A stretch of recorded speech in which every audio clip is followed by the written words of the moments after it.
English Leap podcast from Speak English with Miss Nova. Hey everyone, welcome back to Speak English with Miss Nova, your cozy corner for easy English and real conversations. Miss Nova, where do you see yourself in 5 years? Oh no, the classic interview nightmare question. I mean it casually, though, not scary interview style. Even casually, my brain still panics a little. Where do I see myself? I don't know. Hopefully still upright and caffeinated? A realistic goal for all of us, honestly. I'm Zane. And I'm Miss Nova. Today we're talking about something everyone thinks about, but not everyone knows how to express clearly. Your future plans. Dreams, goals, career, all of it, using natural future English. Because there's actually more than one way to talk about the future in English. And today we'll make all of them feel simple. Will, going to, planning to, hoping to, we're covering it all. This is easy, daily life English. Perfect for real conversations about your real dreams. If this episode helps you, hit like and subscribe. Let's talk about the future. Let's start with something learners ask about constantly. What's the actual difference between I will and I'm going to? Great starting point, because people use them almost randomly sometimes. We use will mostly for quick decisions, made right in the moment. Like, it's cold in here. I'll close the window. Exactly. You didn't plan that 5 minutes ago. You decided it right now. And going to? That's for plans you've already decided on before this exact moment. I'm going to visit my parents next month. Already planned, already decided. Right. So if I asked you, what are your plans for the weekend? I'd say, I'm going to relax and catch up on some sleep, because that's already my plan. But if you suddenly decide something while we're talking? Then it becomes, actually, I'll come with you to that thing instead. See, that little difference, planned versus spontaneous, changes which one sounds natural. Spontaneous, meaning unplanned, happening in the moment. Exactly. Neither one is right or wrong exactly. It's just about the situation. Let's get into the fun part. Actual dreams and goals. Zane, what's something you genuinely hope to do someday? Honestly, I'd love to live abroad for at least a year. Somewhere completely different from home. That's such a common dream. You could say, I hope to live abroad someday. Or, I'd love to experience life in a different country. Hope to feels lighter than going to, doesn't it? It does. Hope to shows a wish, something you want, but it's not fully decided or planned yet. So it's less certain than going to. Exactly. I'm going to move abroad next year. Sounds decided. I hope to move abroad someday. Sounds like a dream you're still working toward. What about you? Any long-term dreams you're chasing? I'd really love to write a book someday. Just haven't found the right topic yet.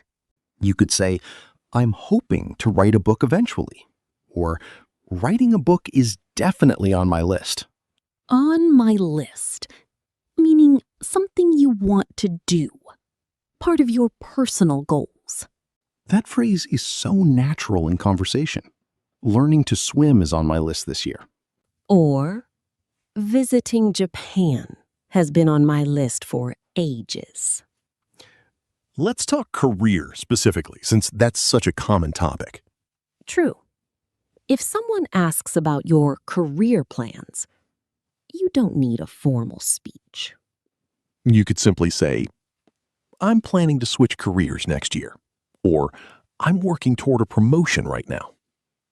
Working toward, meaning actively trying to reach a goal, step by step. That's such a strong phrase. It shows effort, not just wishing. Exactly. I'm hoping for a promotion. Sounds passive. I'm working toward a promotion. Sounds active, like you're doing something about it. What if your plans aren't fully clear yet? That's completely fine, too. You can say, I'm still figuring out my next career step, or I'm exploring a few different options right now. Figuring out, meaning trying to understand or decide something. It's honest, and it doesn't pretend you have everything perfectly mapped out. Mapped out, meaning fully planned in detail. Nobody actually has their whole future mapped out anyway. Definitely not me. Here's a trick a lot of learners miss. We often use present continuous for plans that are already fixed and arranged. Meaning? Like, I'm meeting my manager on Friday, or I'm starting my new job next Monday. So it sounds like now, but it's actually about the future. Exactly. And it works because the plan is already fixed. A specific day, a specific arrangement. Give me an example with a bigger plan. I'm moving to a new apartment in June. That plan's already arranged, already fixed on the calendar. So instead of I will move, which sounds like a fresh decision, this sounds like something already set.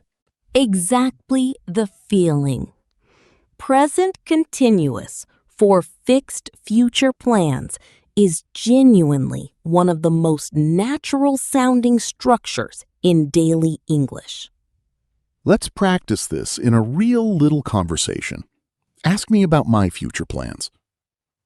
So, Zane, what's next for you, career-wise? Honestly, I'm still figuring things out, but I'm working toward getting into project management eventually. That's exciting. Any concrete steps yet? Actually, yes. I'm taking a course next month, and I'm meeting with a mentor next week to talk through some options. That sounds like real progress, not just a vague dream. Exactly. It's somewhere between I hope to and I'm going to. Definitely moving, but not fully arrived yet.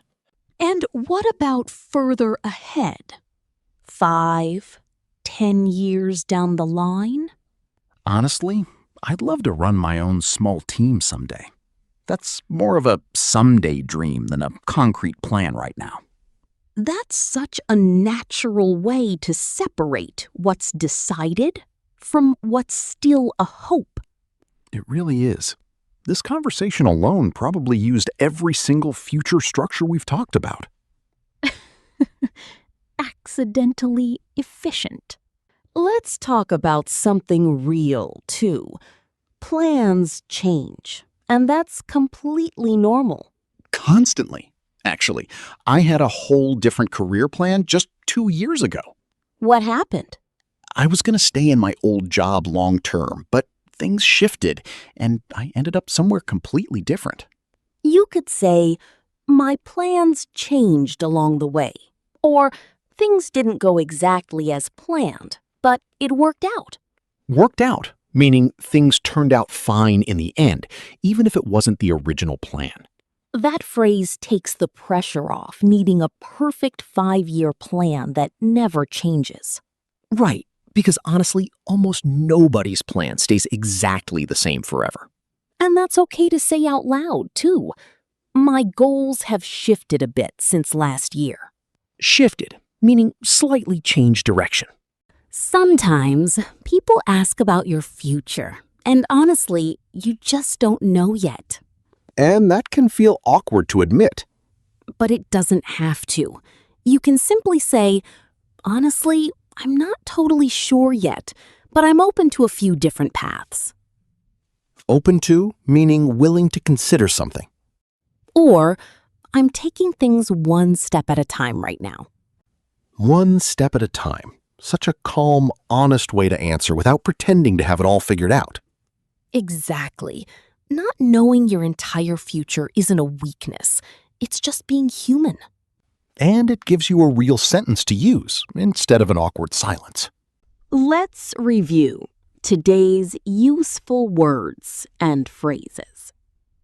Spontaneous, unplanned, decided in the moment. On my list.